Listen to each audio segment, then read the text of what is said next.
coal-fired power generation globally should be reduced by 80%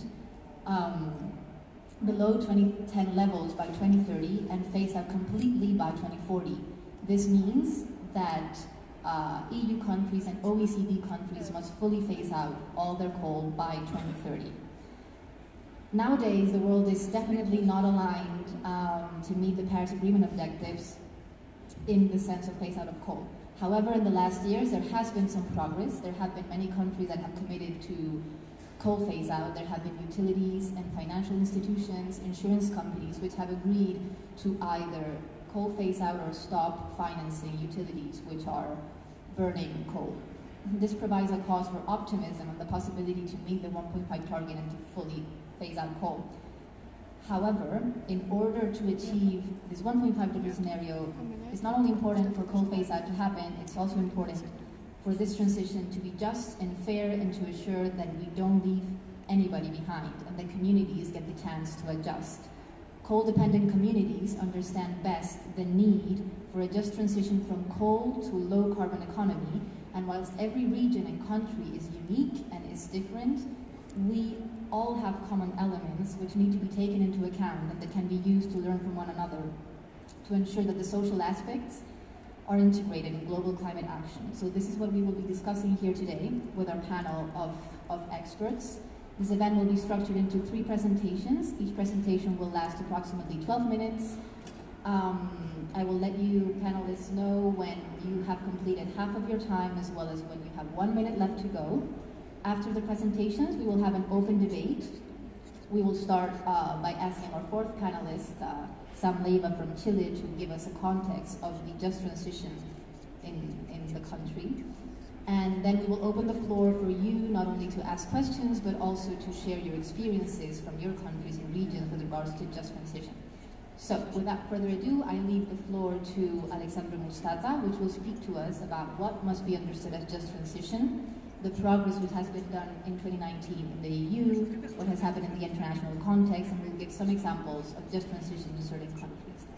Alexandru joined Bankwatch Romania in 2015 to run the national campaign on coal power plants and mines. His interests expanded to solutions for the energy system and for the people, becoming CE Bankwatch's Just Transition Coordinator. He has a degree in International Relations and European Studies. So thank you, Alexandru, and the floor is yours. Thank you, Carlota, and thank you all for being here. Maybe a bit about my organization as well. It's a network of NGOs established in 1995 in Central and Eastern Europe.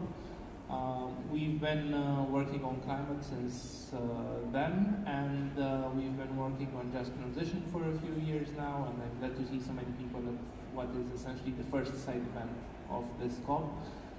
Because I think that the social aspects are quite important, and we are seeing this in a lot of places. I think the Yellow Vest movement was a wake-up call on the relation with climate action and the social aspects which need to be taken into account. And of course, maybe before going into detail about what happened in the past year, I'll be speaking mostly about Europe, of course, because we are working, especially in this area in Central and Eastern Europe, so the poorer member states of the European Union.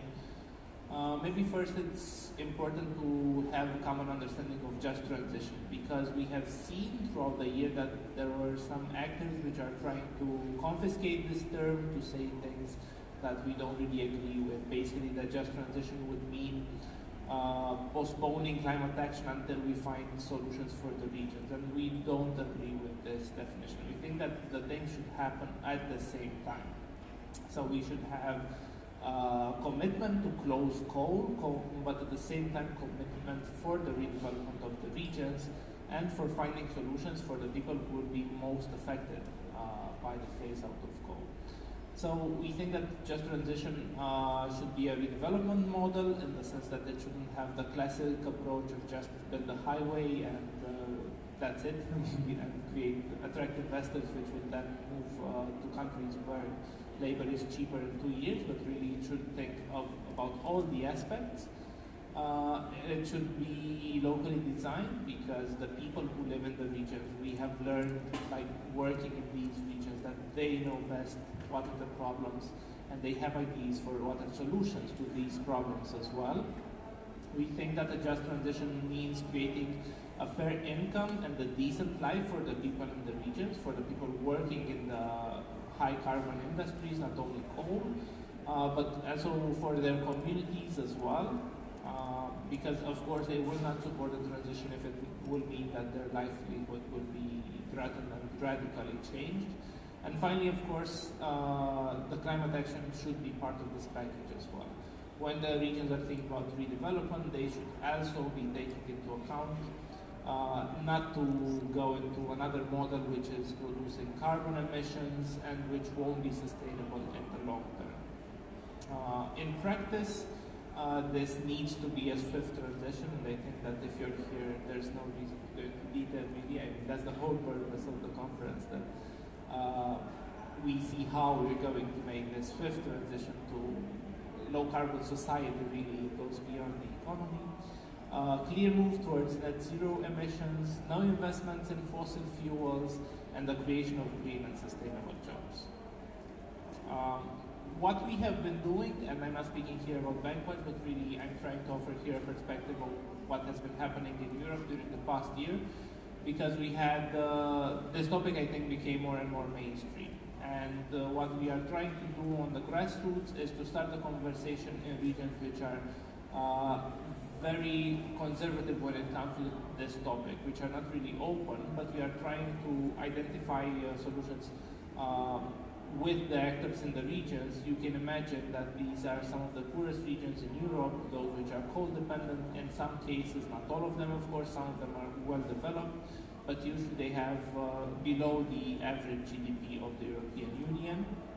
And we are trying to find common ground with all actors really. So we are meeting with trade unions, we are meeting with coal companies, with local businesses to see what it takes for them to be open to the transition from coal.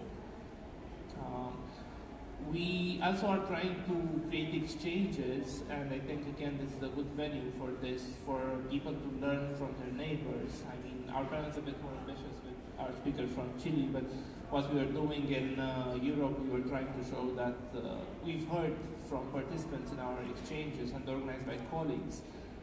When somebody would come from Bulgaria, for Romania, they would say, well, okay, of course they can phase out coal in Germany, they can afford it.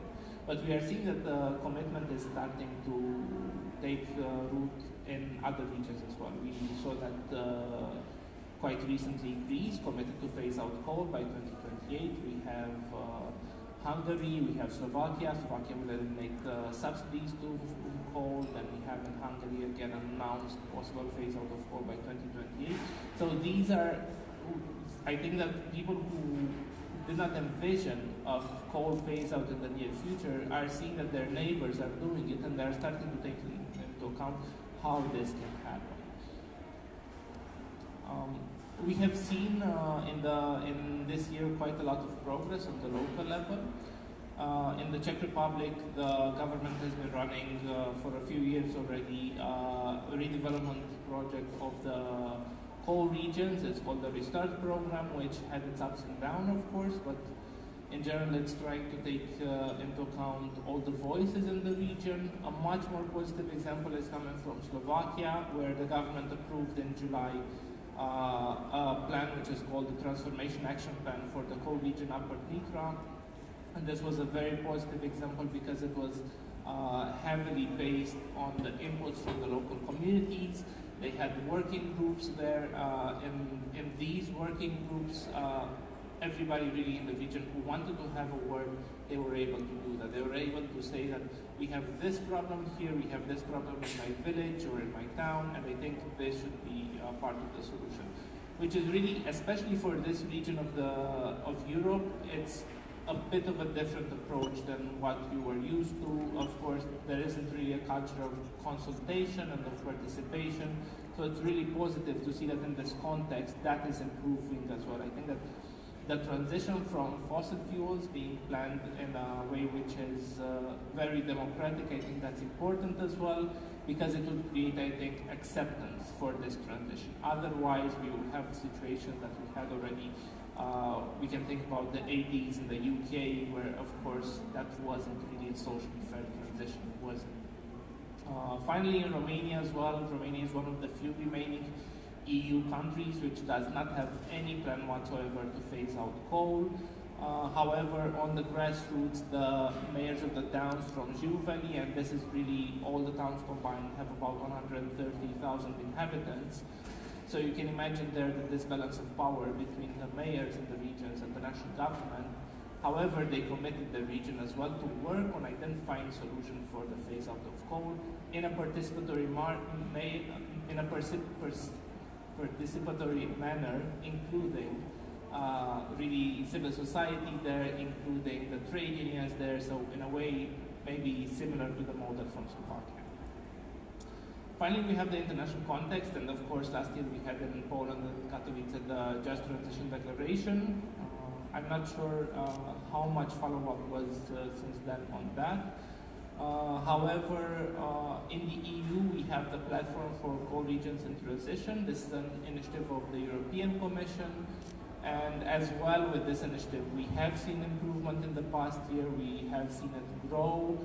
And now the platform will offer technical assistance for some regions. There were 6 selected now, which will receive technical assistance to plan their transition, to identify projects, and again to do it with taking into account the stakeholders in the communities.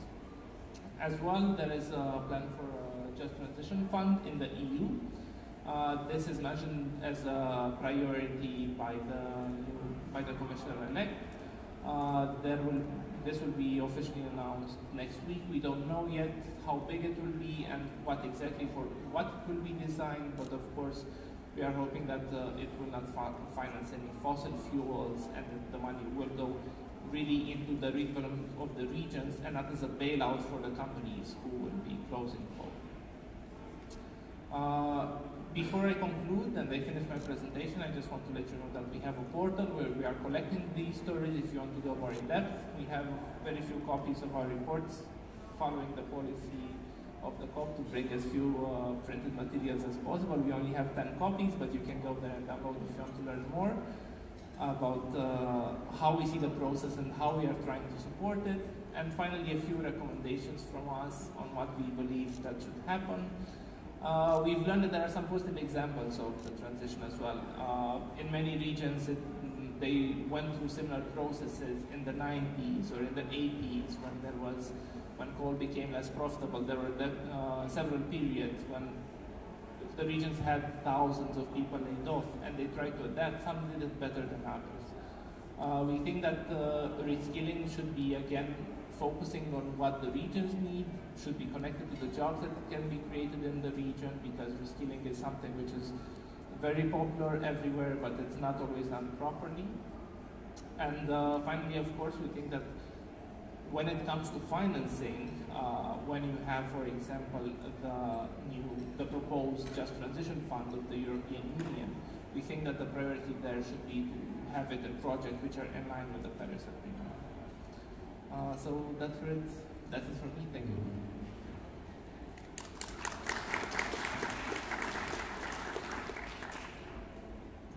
Thank you, Alexander. You stuck really well to the time. Okay, so now we will hear from Joanna Klesowska about Turkey and the case of the Mugla region, where a community which is wanting a just transition away from fossil fuels is being affected by the government's coal policies. Before putting your slides up, I will introduce Joanna. Joanna Klesowska is a Senior Coal Policy Coordinator at Climate Action Network Europe, and she works on cooperation with NGOs from across Europe to create strategies for the coal phase-out. Before joining CAN, she worked on climate and energy policies with special focus on the coal phase-out at CE Bankwatch Network and the Polish Green Network. Moreover, she has been involved in the work of Greenpeace for many years. Joanna holds a master's degree in law from the University of Silesia. I will put your slides up. Thank you.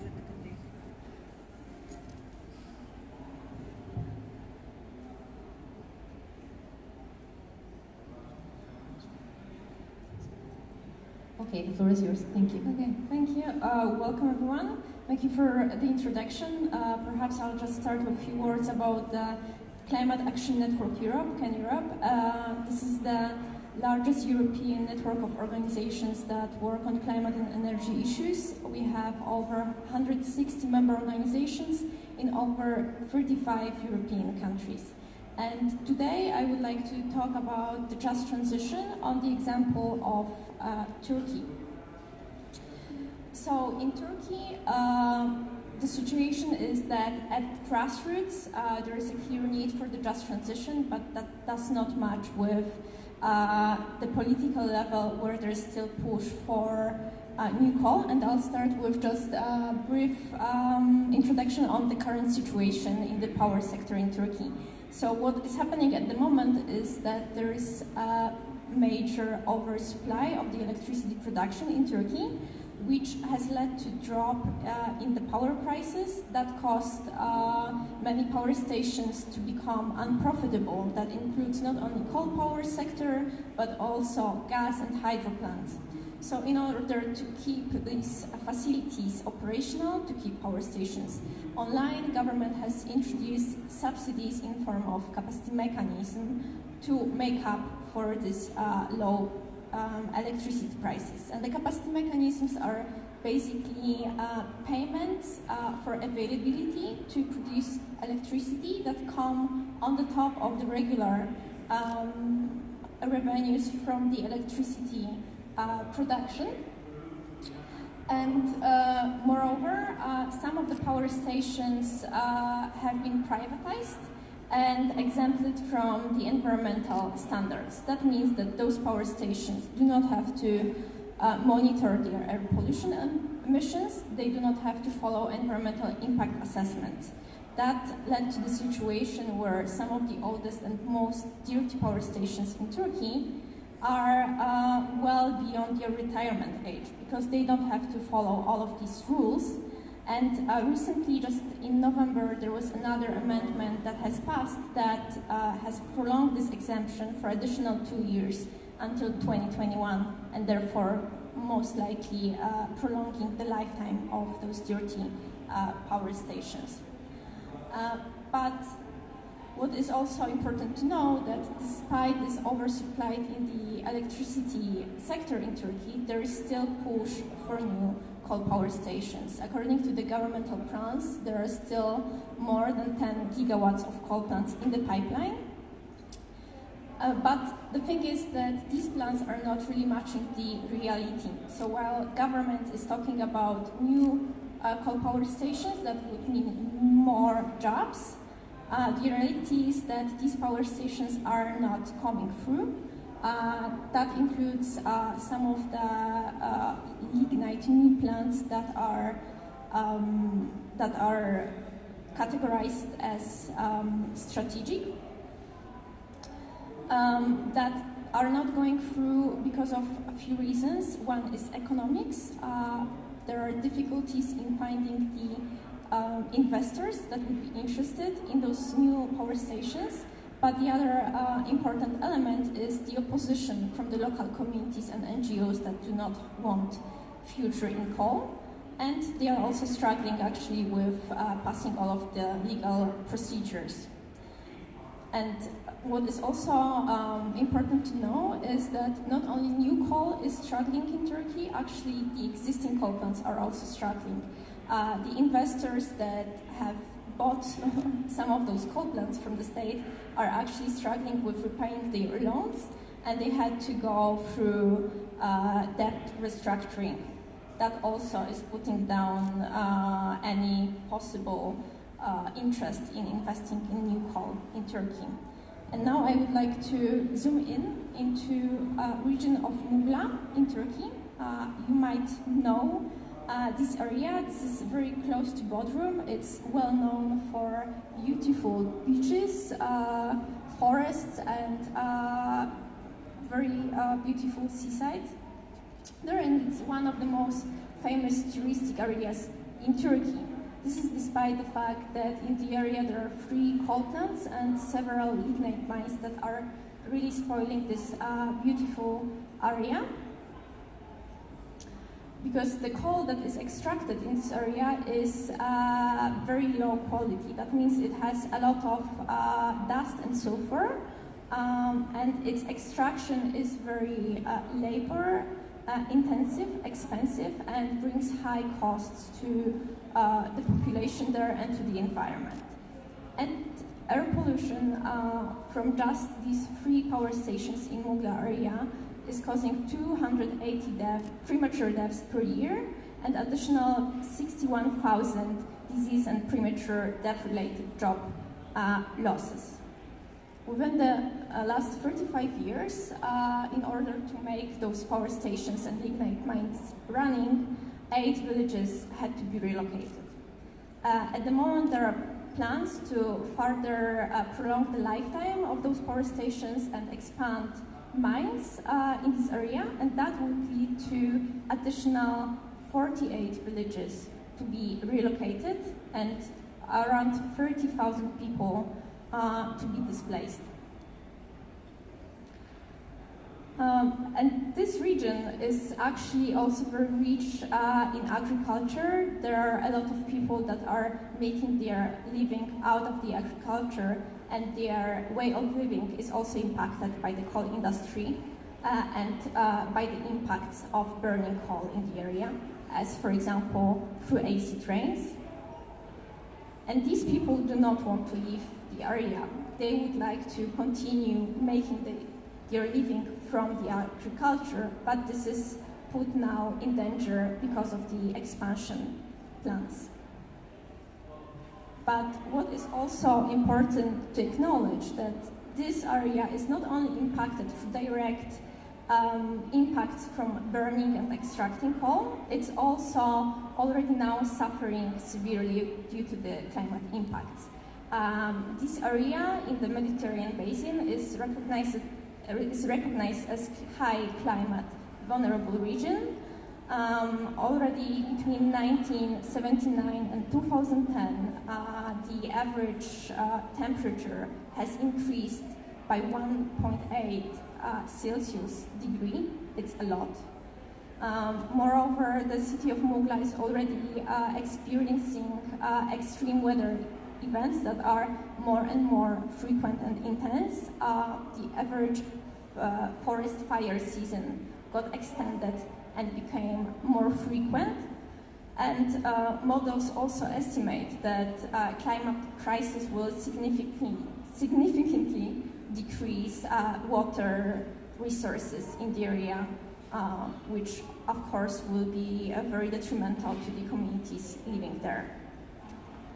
But there is also a hope for this region, because if necessary plans and policies for just transition are going to be developed and implemented, then this region is really well suited to be an example for social transformation and how to enable employment and development beyond coal. This region has a lot of potential in small agriculture, olive and oil production, beekeeping, pine honey production, that have been main traditional economic sources that have been practiced for hundreds of years already, and could be the backbone of the region for the future as well. Agriculture, aquaculture, and ecotourism rank as top priority for development for the region. And moreover, according to NASA, this region also has a very high potential for the solar power development. So that could be also the future direction of development, and the only European region that could be compared with how high this potential is Cadiz in southwest Spain. And people in Mugla know it. They already for years have been using solar power to heat their water. So, at the moment, Mugla is an open-air museum for showing how costs of coal are being taken on people, how people and communities have been suffering due to coal extraction and burning, but it could become a showcase on how just transition could be a solution and save the communities from disappearing. And the Mugla region at the moment is basically at the crossroads. Either it can go on the path where operators can keep running old and dirty power stations and keep expanding mines and destroying the land, forests, causing landslides and leaving communities vulnerable to the environmental and climate impacts, and forcing communities to further be displaced. Or accurate just transition plan could be designed and implemented to help change devastating ways that land has been used so far, bring back the people that have left the region due to coal, and rehabilitate forests and lands to create quality jobs. Thank you.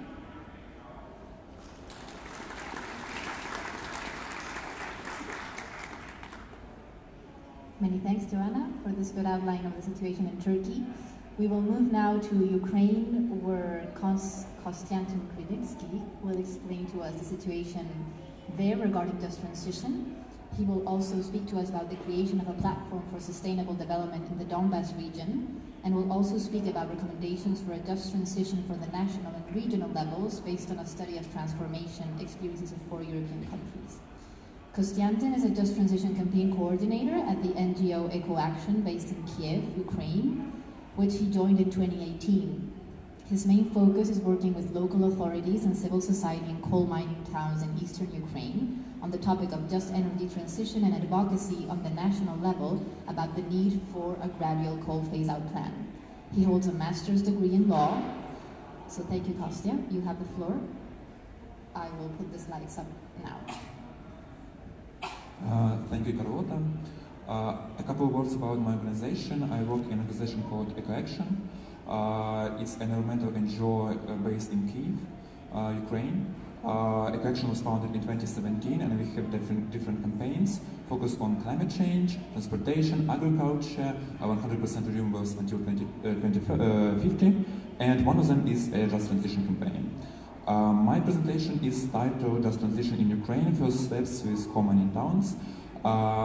In 2019, there's been a huge development, especially on the local level with, in the coal mining regions in the eastern Ukraine, and I would say it's the first ever development in the Just Transition sphere in Ukraine. But first, I would like to talk about the overall situation in the coal industry.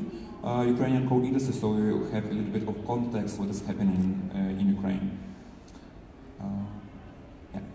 So the overall production of coal plummeted 5 times from 1990 to 2018, and on this graph you can see the actual situation from 1990 to 2016.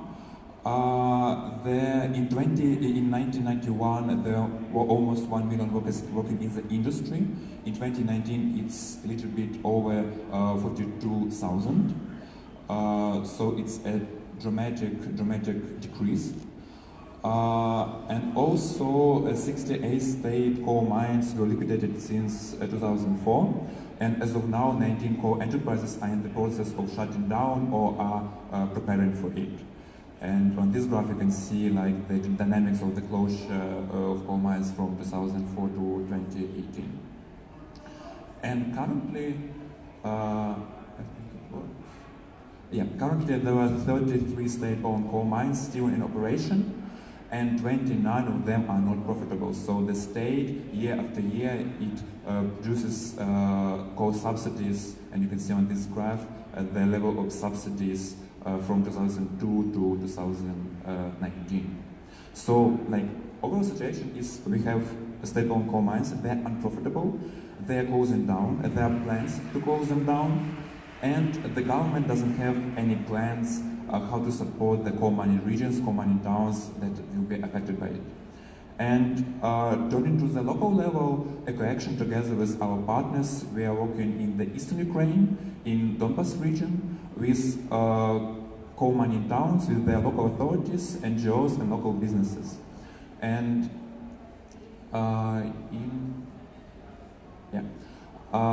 In 2019, six coal mining towns in Donbass united and formed a platform for sustainable development. You can see the overall information. So they are mono-industrial towns. They are very dependent for their coal mining to work and to bring taxes into their budget. And when we first went to the region, when we spoke to the mayors, we were very apprehensive because I think it's a situation in every country that has coal mining regions that people don't want to talk about closing coal mines down, of coal phase out. It's not like in their minds because they are very, very dependent on it.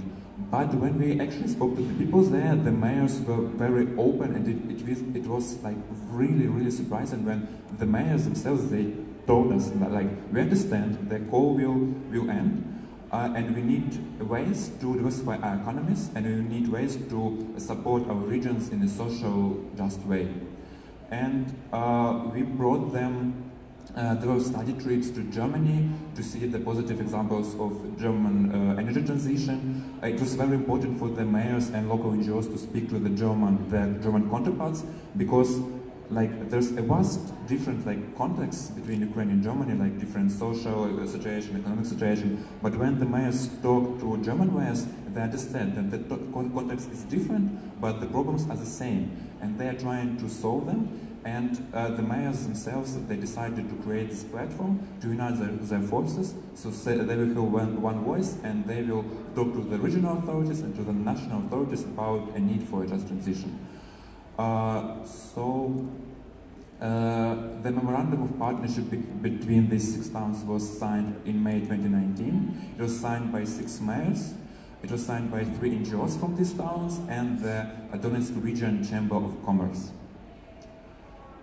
And as of now, these towns and this platform, they are trying to propose and formulate different projects in the sphere of renewable energy sources, energy efficiency, and general energy transition. And for now, they have concrete 3 projects. One of them is clean energy for coal towns. It's installation of PV panels on municipal buildings in all 6 towns of the platform, and generation of electricity on the basis of common municipal enterprise. So these 6 towns and these 6 municipalities will create one enterprise, and it will generate electricity from there. And also installation of storage capacity. The other one is more based on education, in the educational sphere. So basically these towns, they have educational institutions that they are preparing young people to be miners. And it is not a job that will be very popular in the future. So the basis is to create new programs, new training programs, so that new students will go to something more that meets market demands, something new and innovative. And the third one is the reuse of coal mining water for water supply and for the heat generation through installation of heat pumps. And parallel to this work with the regions, we also commissioned a study about the positive and negative experiences of coal transitions in Ukraine, Germany, Romania, and Czech Republic. And the main output was to create a list of concrete recommendations for the national and local authorities. If you are closing mines down, how to do it in a just way. And the situation on the national level in Ukraine is that in 2019 we have new president, we have new cabinet of ministers, and we have a new parliament. So there are many, many new people coming into government. And now when we have this platform, people working in the regions and doing something, we can go to the new national authorities and say, like, look, people in the region are thinking about it. You are doing nothing. And well, maybe you can all cooperate and find a solution. So the recommendations that were formulated in the study for the national level, like it's not all of them, but it's like the main ones, is the establishment of a commission for structural changes, is a setting a coal phased out date for the energy sector, correction of a restructuring plan based on the commission's recommendations, and early cooperation with the affected regions. Local needs and interests and ownership must come first. And for the local level and regional levels is the creation of local and regional programs for economic and social development, diversification of economic activities, shifting to sustainable energy generation, and transformation of education and infrastructure. So promotional materials about the platform and the study itself, you can, it's right near the panel. You can go and get them. And I think it's, yeah, it's all for me. So thank you for your attention.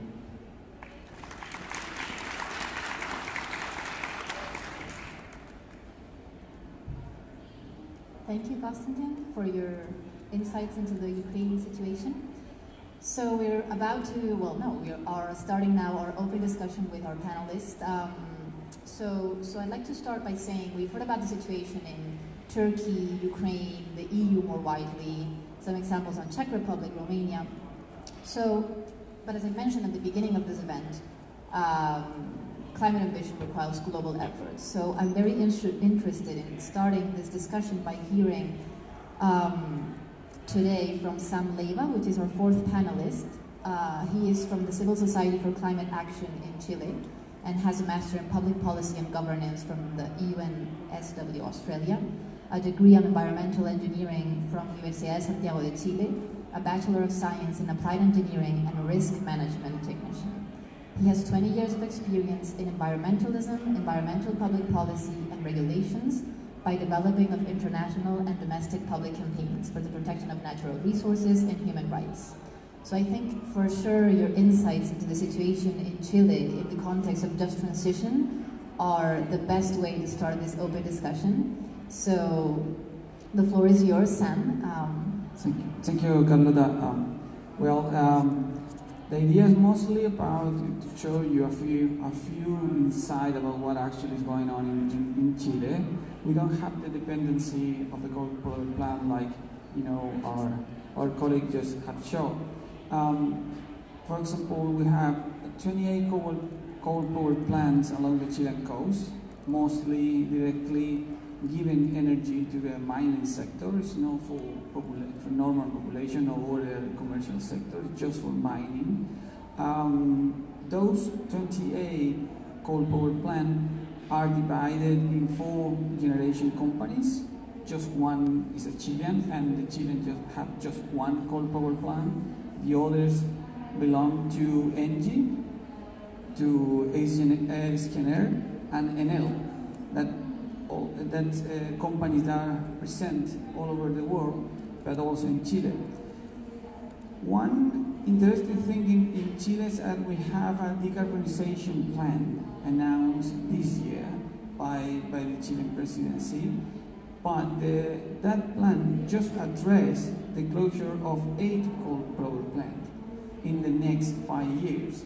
The rest, the 20 other are not as part of any agreement. They're supposed to be closed by 2050, but we don't have nothing concrete. It's just a promise.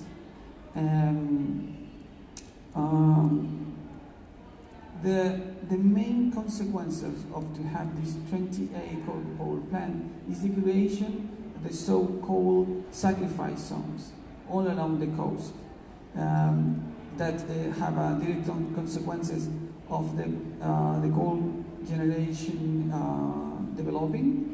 It's been 60 years ago, but the policy by the Chilean government is to increase the impact all around the industrial facilities, but all of them started with the building of a coal power plant, and they will put in more facilities all around them, and of course the communities is suffering the environmental impact.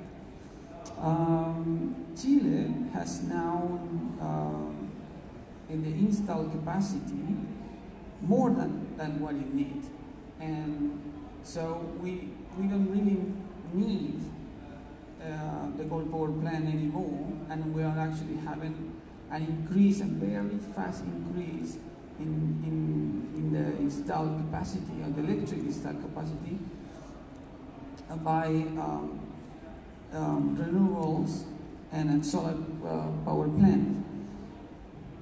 So we can go faster in the plan to close this 20 coal power plant that is still there and will be still there after this 5 years plan. Other thing is, in the Chilean context, it's easier for us to start to close coal power plant, and actually the civil society organization, we are calling for the entire closure of them by 2030. And why?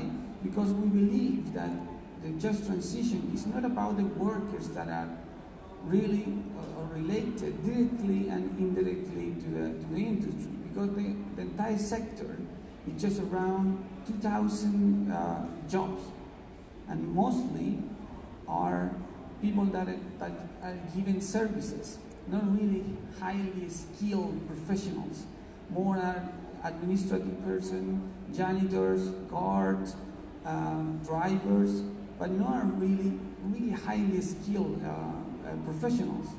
And on average, each coal power plant has only 50 persons directly and indirectly related with each unit of the coal power plant. So what means for us a just transition? It doesn't mean anything for us really care about what's going on with those jobs that will be gone. It's more about to restore the livelihood, the nature, the commercial activity that have been lost all around the coal power plant and these sacrifice zones.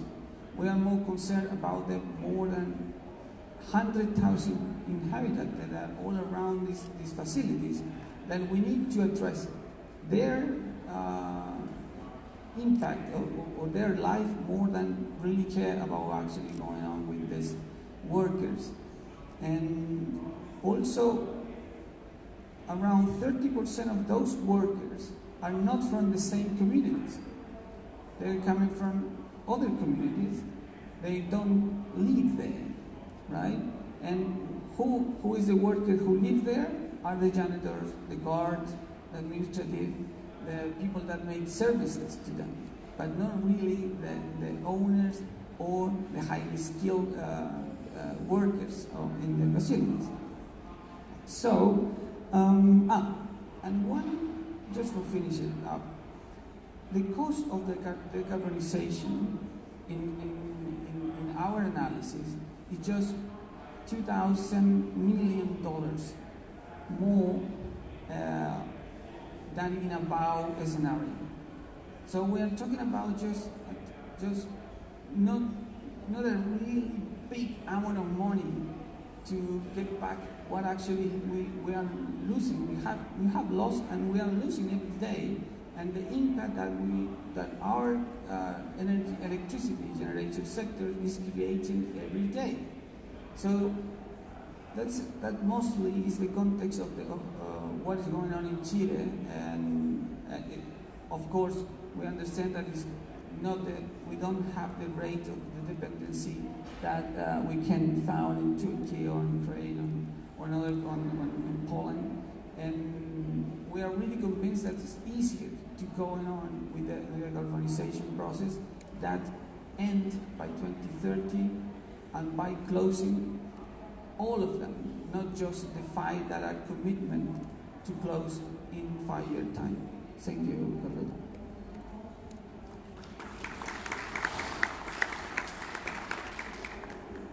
Thank you, Sam. So to continue the discussion, I'd like to address a question to each one of you. I think it will be easier that way for us to engage in conversation. Also, you are very welcome to pose questions as well. I'd like to start with a question for Alexandru.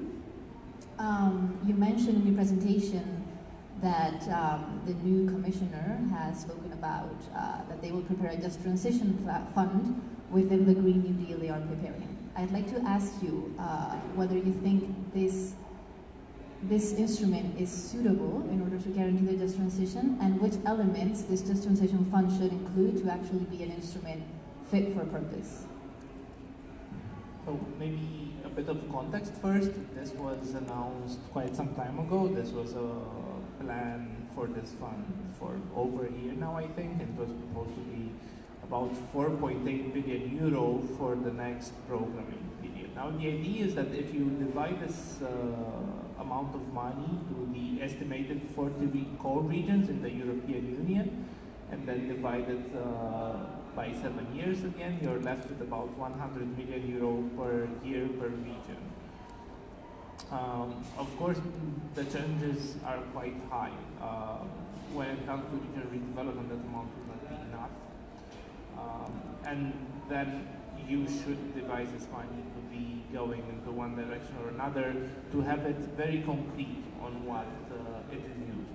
Something we fear is that when the EU is planning its next budget for 2021-2027, if it creates this sort of fund saying that this is the Just Transition Fund, whenever people in the core regions or authorities in the core regions will be looking to finance projects, they will be sent to this fund, despite the fact that there are other funding instruments in the European Union which can be used in the core regions.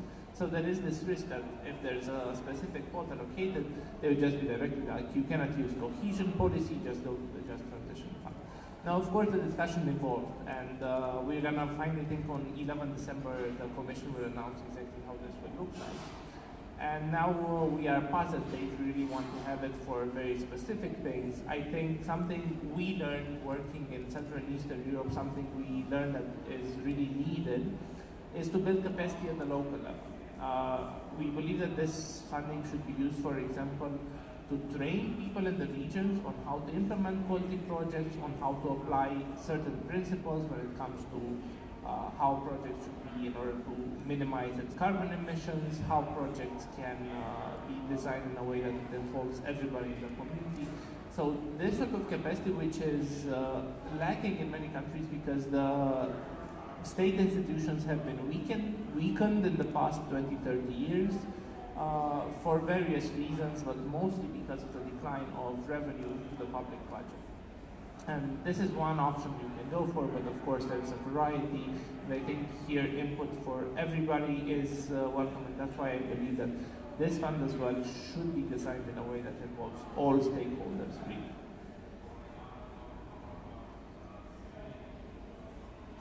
Thank you, Alexander. I definitely completely agree with you. Just a very quick example on the Spanish situation regarding this. Spain historically has been very coal dependent, and it is a country where coal mines and coal plants were really well valued by people in Spain.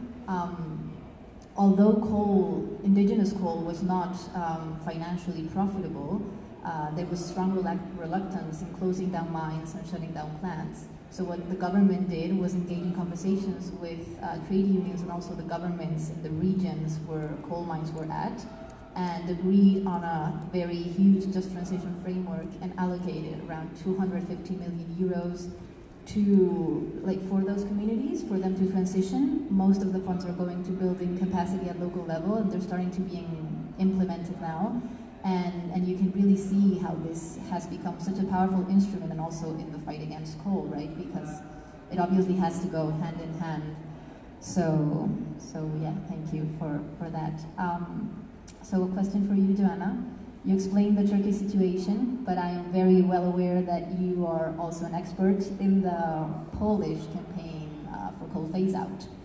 So I'm wondering if you do see some similarities in the case you presented about the Mugla region and the Polish case in the context of Just Transition.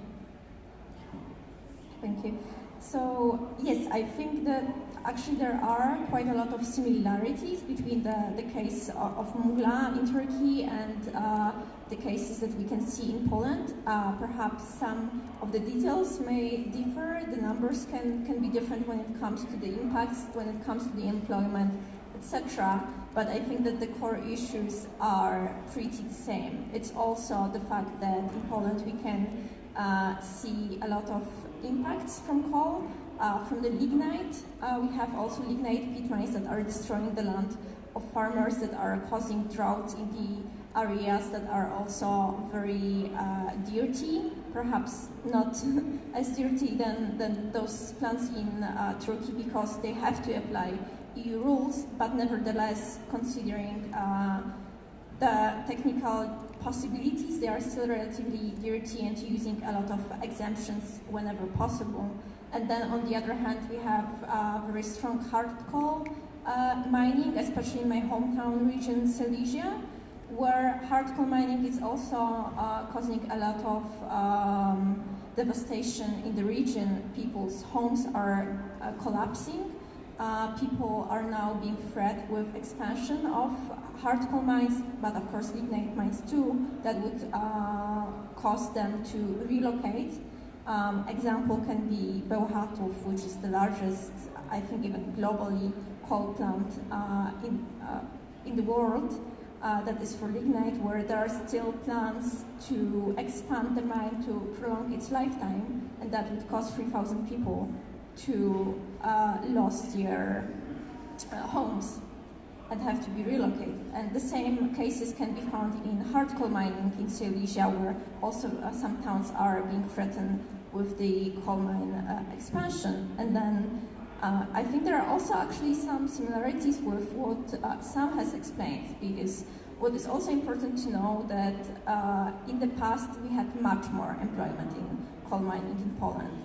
And at the end of the 90s, within just 5 years, 100,000 jobs were cut. Despite that, and despite no preparation for this very rapid transformation, the region as a whole did recover and is now the second lowest unemployment rate in Poland. And now what is left is altogether around 80,000 miners. So, while of course this is still a high number and it's important to allow these people to adjust to the change, to help them transition, it is also important to have like a bigger picture and also keep in mind all those people that have been suffering to the impacts of coal extraction and burning in Poland in the past. And maybe just one last sentence in terms of those similarities with Turkey. It is also the case that people in Poland are aware that the era of coal has already ended basically, and these are the last kind of breaths of coal, while government is still not there, still talking about building a new power station, even though there is local opposition, there are NGOs protesting, and they have huge problems with providing financing for the last projects that they are pushing for. So I think there are quite a lot of similarities there. Thank you. Thank you, Joanna. My next question is for Kostya. I'm wondering, you were speaking about, you have been speaking to decision makers in coal mining towns and local authorities, and you have been working with them. So I'm wondering, how does a close proximity to an armed conflict in the eastern Ukraine influence that decision making, if any? Yeah, it's a big problem. As many of you know, there's an armed conflict in the eastern Ukraine, in the Donbas region, and it's been going on for the last 5 years. And all these towns, 6 towns we are working with, they're still under Ukrainian governmental control, and they're situated like 20, 15, 30 kilometers away from the front line. So in their psyche, it's a part of their daily life. They understand that the front line can shift. And my personal opinion is that I think maybe that's one of the reasons why the mayors were so open about the ideas of diversifying their economies and so on and changing, because they have a real conflict nearby, and they maybe something clicked in their heads that they need to change, they need to do something differently. On the other hand, it's a very big question for the investments, because nobody wants to invest in the region where there is a war, so money doesn't like risks. And it's a big challenge actually to attract investors. So I'm talking about different projects, and these towns, they are drafting different proposals, but the question is, who will finance it? Will it be Ukrainian business, Ukrainian government? Will it be different financial institutions? For now, we don't know. We talk to different stakeholders, but it's a big question because nobody wants to really commit to invest in that region, and it's a big problem. And I also brought with myself, it's a publication from our partners, Ukrainian office of Heinrich Böll Foundation. It's called The Real Price of Coal in the War on Donbass, a Human Rights Perspective. And it delves a little bit about the situation on the occupied territories and the situation for the past five years, and you can also find it near the panel to my right. So yeah, so it's a big problem, and people are living with it, and we are trying to find different solutions, but for now it's hard. So, yeah. Thank you, Costa. My final question for Sam. You spoke about your request to phase out coal in Chile by 2030. I'm wondering if you could speak a bit about what is the potential growth in the employment sector if Chile were to phase out. Thank you. It's kind of weird because actually when we asked the Energy Ministry, they say that the transition will be difficult because the communities around the coal power plant could demand that the coal power plant should remain open. And we say, maybe it's not what actually we perceive from them, and it's not actually we understand that is the situation. So the ministry itself, and they were really concerned about the opposite point of view by the community to close faster the coal power plant, but it's not based on any evidence. So it's quite weird, you know, the position by the government, and actually we received from our colleague over there. But what we know, because actually we got a similar process when we closed the coal mine back in the 70s, there were a lot of mistakes about how actually they manage the transition by the workers to some other commercial sectors. But in this case, it's just 2,000 people all around the country. It's not just one community. And it's just in one community, that is in Arauco, there is more relation between the community and the coal power plant. In matter of, for example, they have a small business that gives services to the unit there. But in the other areas, it's not like that, because a coal power plant really, it doesn't need more services. You know, it's nothing that actually you are selling them stuff every day or something like that. You know, so the community is not really engaged in any kind of a trade with them, right? It's just more about what is the government trying to put an idea that is completely wrong. You know what actually we're talking about in these areas.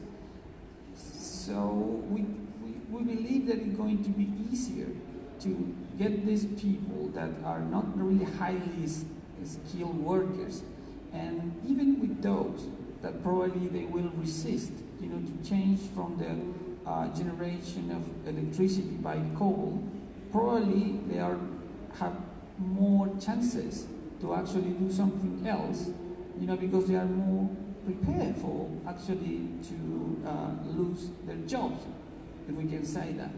The others, we are actually concerned if the other people that are less skilled, and probably the government will have to make some capacity building with them. But we are talking about just a bunch of people. I mean, it's not a real big effort.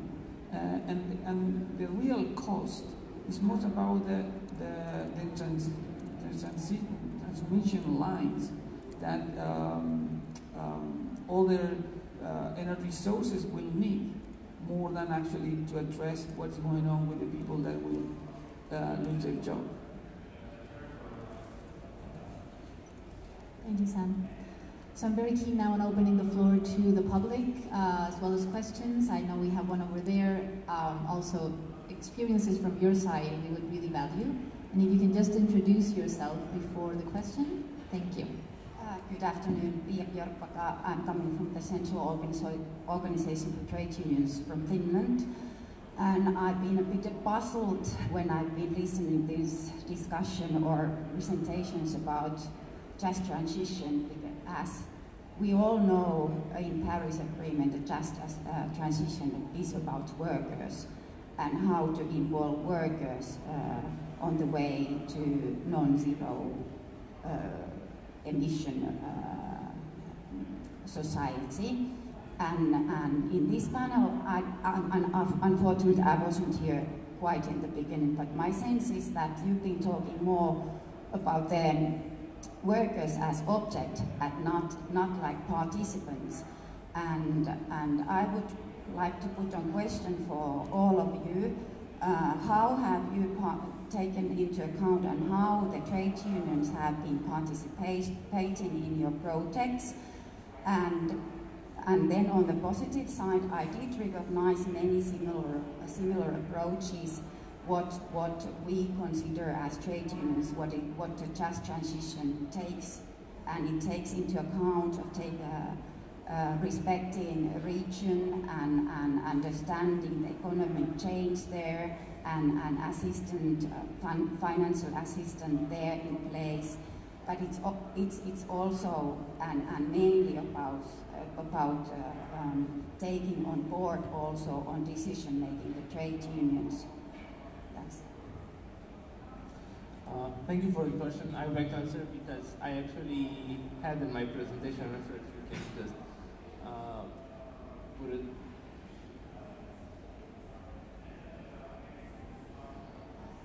Yeah, so basically we have been meeting with trade unions as well.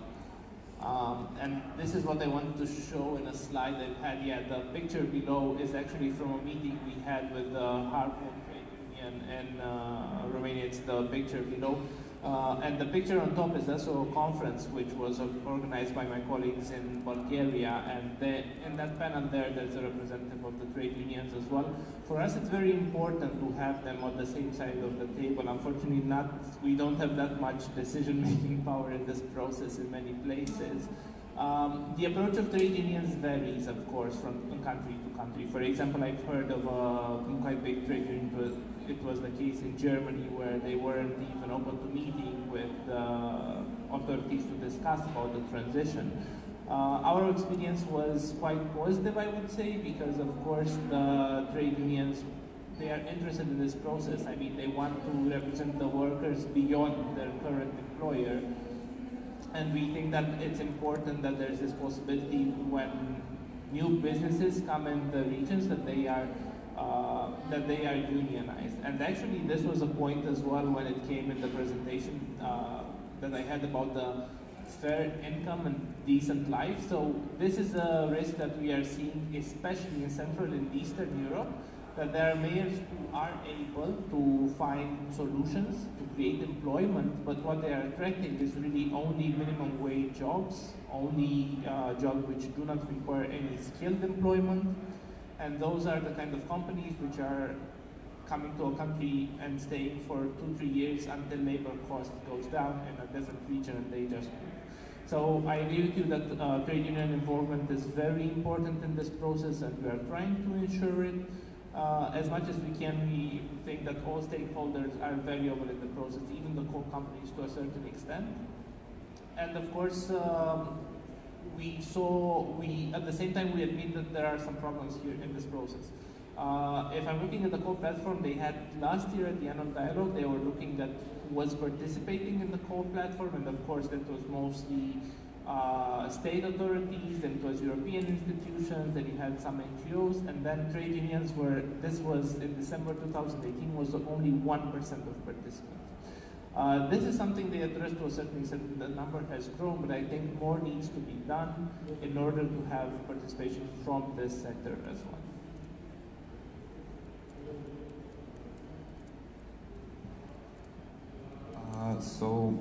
Yeah, it's a great question. In Ukraine, we started working foremost with the local authorities and local NGOs and businesses, but we understand the need to expand to the trade unions, and they very important stakeholder. We are planning to do it in the next year. The problem sometimes in Ukraine is that trade unions, they are highly politicized and they are under influence of political parties. So it's difficult to pinpoint the people that are like really people invested but not use it like a political tool in their like budgets. So in Ukraine it's a little bit difficult, but we understand the importance of speaking to the trade unions, speaking to the miners, to the local population, and we will expand on it in the next year.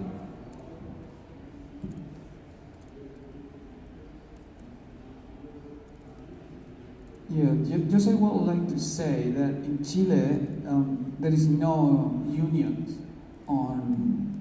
that is related with the coal power plant. The unions are, for example, the worker that built the power plant itself, but the people that work inside directly, they are not unified, right? So, and the unionized rate in Chile is really low. They are not actually sectors. They are supposed to be independent union within the company. So in a power plant, the unit that have an average 50 people working in this unit, that actually these 50 people are directly and indirectly people. There are not any way, to actually to get a union.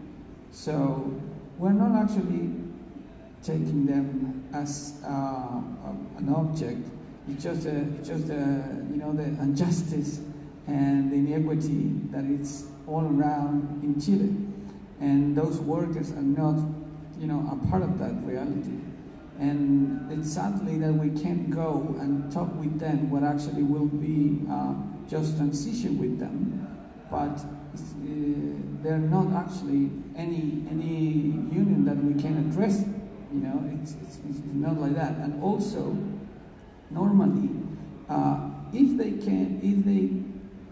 create a union, the union would separate the highly skilled workers from the other workers. So what they will be, the demand will be completely different. So it's really hard to address them as it's been, because it's a policy to actually breaking down the unions in Chile. It's not just them, it's everyone.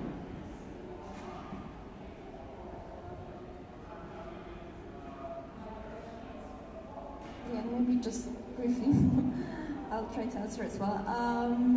Yes, so one thing to know in the context of Turkey is also to keep in mind that actually once the power stations got privatized, the numbers of employment has collapsed drastically. And there is also a bit different level of the political discussion between Turkey and EU, where in EU it's of course very well advanced, so we can talk about all of these issues that Alexander has raised, whereas in Turkey the transition is not yet on the political agenda. Really, it's more coming as a need from the grassroots. But of course, NGOs are also in the discussion with stakeholders. They are trying to get them involved in this process. And then maybe just a few sentences also about Poland, where NGOs are also in this conversation, let's say, with trade unions, and of course is a very important stakeholder to involve in this discussion, and all of just transition conversations are having workers in the center. But the point is that also trade unions there are on very different stages at the moment. Many of them still refuse to accept the need for the transition. So then this discussion on how to make it just is quite challenging. And also, like, what I wanted to highlight in my presentation was that while of course workers need to be in the center, we need to take into consideration the whole communities and ensure that there is just transition for the whole communities, not only workers, but also other people whose lives are depending on how the economy in those regions will develop further. I have a question in the back. Hi, my name is Alice Suido. I come from Cornell University, and I'm also from Indonesia.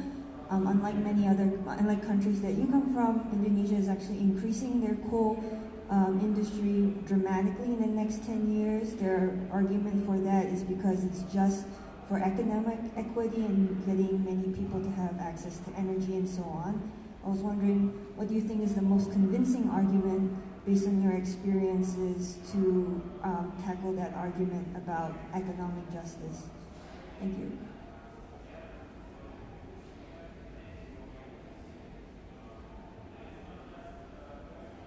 So could you just repeat the meritum of your question? Oh. I'm so sorry.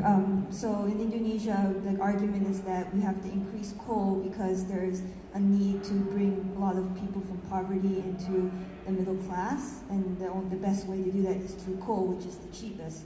So what do you think is the best argument against that to help shift the policy in that country based on your own experiences? Thank you.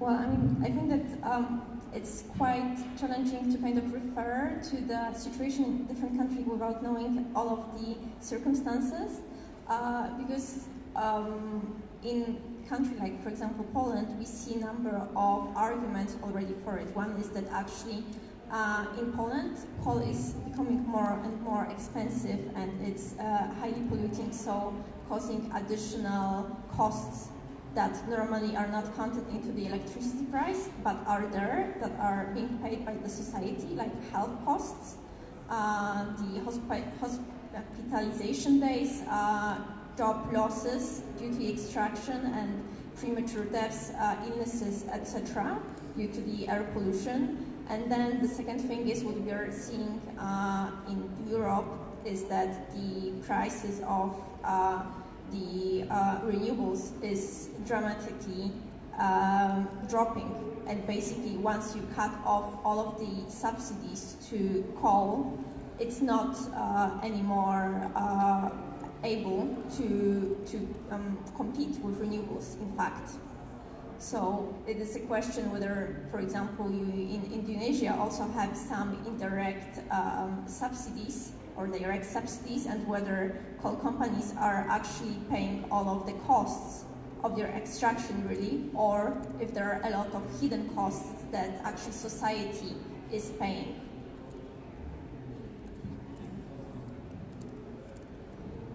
We have the gentleman in the green shirt, I think, and then the blue jacket. My name is Keenan Hancock. I'm from Washington University in St. Louis. And I had a question specific to Ukraine. So on one of your slides, it showed that in 2015 there was a huge drop in energy subsidies for coal. And in many other countries, following fuel subsidy cuts, there have been massive protests. And I was wondering, in Ukraine, how did local communities respond to those cuts? Thank you for your question. It's a very different situation because the drop is due to 2/3 of the coal mines, state-owned coal mines in Ukraine, they're left on the occupied territories in the Donbas region. So that's why the number went dramatically down. So, and what we are seeing now is from 2015 to 2016, 17, 18, the number was lower, much lower, but it got higher every year. So the dynamic is not very positive, and the reason of such a decrease is because of the war in the Donbas region. Okay, thanks. I'm Jim Skee, and I'm actually chairing a Just Transition Commission for the government in Scotland, which was actually prompted by a coalition of trade unions and environmental NGOs. I've got a couple of observations. One was the way that coal and fossil fuels were used interchangeably. And for us in Scotland, we left coal 3 years ago, and we're now thinking about the issue of what a just transition for oil and gas means, which is much trickier, Because whereas you can definitely say we shouldn't invest in coal again, it's harder to make that argument for every oil and gas project because they all persist longer. So I'd be interested in any reflections the panel have on the jump from coal to other fossil fuels. But my other observation was it's not just about sort of reskilling people. A lot of the skills of a high carbon economy can actually be transferred into a low carbon economy. So we're looking very specifically at issues like offshore oil and gas into offshore renewables, or the way that skills already there can be used for hydrogen or carbon capture and storage. So I think there could be a lesson in that is you really need quite detailed skills mapping to understand how transitions can be made for specific sectors and specific communities. So any comments on either of these 2 points, welcome. Maybe on the last point about the skills, this is something which I think again was highlighted in my presentation as well, that it really needs to be connected to what is happening in the region as well. Something which is very positive in Romania, actually, there's the biggest training school for the wind energy in Southeast Europe is already functioning in Romania for a couple of years. We had quite a big wind industry in the country. And now they are planning to open a second school in Jiu Valley, which is the hardcore area. So indeed, this is something I think worth investigating in many places about the transferable skills. As for your first observation about this just transition for the oil sector, indeed, that's a much bigger challenge. But I think here we need to really look at the climate argument, to look as well at what a country can commit under the Paris Agreement and whether it is realistic to still invest in the oil sector, and how much time they would receive the profits from the sector, and is there a risk of having stranded assets if a country decides to properly implement the Paris Agreement, which is not really happening anywhere sadly at the time. But again, this is just one aspect of the argument. I'm not saying this is a complete answer to your question by any means. Maybe I'll just add a bit as well. So one thing is about this phase out of and just transition away from oil and gas. I mean, I think that it's also like two different situations. One thing is to phase it out where it's now the main source of energy and is already in place. And then the second point is also to ensure that where we already are phasing out coal, that we do not replace it with oil and gas really, but rather think long term and already think how to ensure the energy sector is based on the renewables and on the renewables, and also investing in the energy efficiency, storage, etc., to ensure that we are going with the path compliant with the Paris Agreement. And then obviously phasing out oil and gas is where they are already in place is another great challenge ahead of us.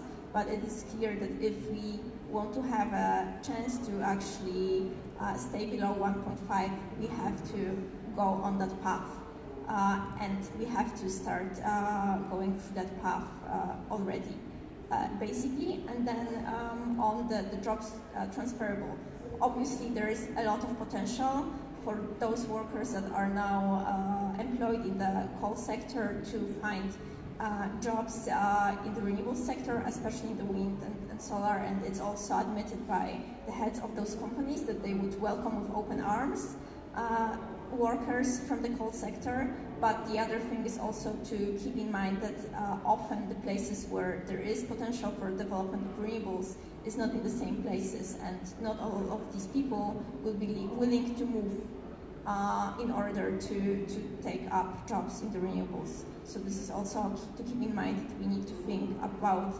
not only about changing coal communities into, for example, renewable sector communities, but thinking wider about any other potential economy systems that would be just in line with carbon neutral future that we are aiming at. Do we have any more questions? We have one over there.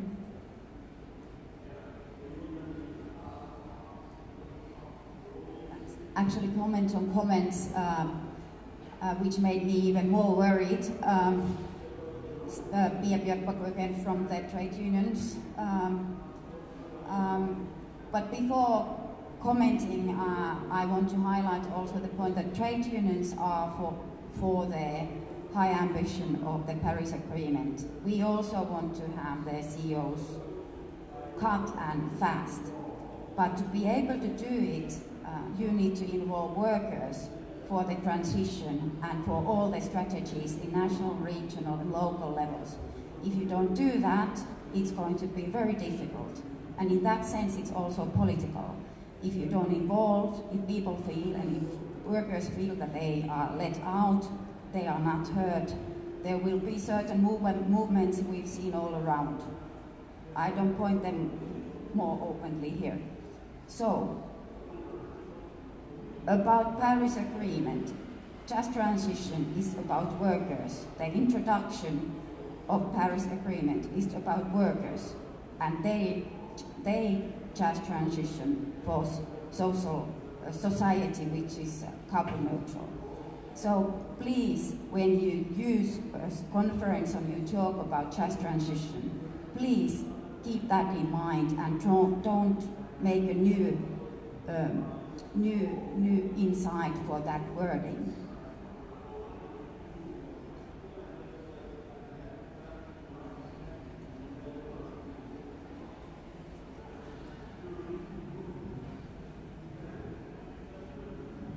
Yeah, we understand that actually if you come from a country that is really related in coal power plants and is really related to the economy and fossil fuels, you can say that. But in case of Chile, we are not talking about workers. Workers are the tiny piece of the transition. What we're talking about here is the loss of livelihood of another community that around the coal power plant that is not related with any point with the workers with the coal power plant. At least in Chile, the context is completely different. We now, that my colleague here, they are facing, with what we should do with the future of the workers related with the fossil fuel industry, but it's not the case in Chile. And we have the right to actually to put also the just transition in that context. Thank you. Thank you. So I'm afraid we've run out of time. Thank you to everyone for their presentations and for you in the public for your fruitful discussions. I, for one, have found this session really interesting and have definitely think we have all food for thought now to see how the transition to a lower carbon economy needs to go hand in hand necessarily with a just transition for all. So thank you very much, everyone, and I wish you all a wonderful and fruitful COP.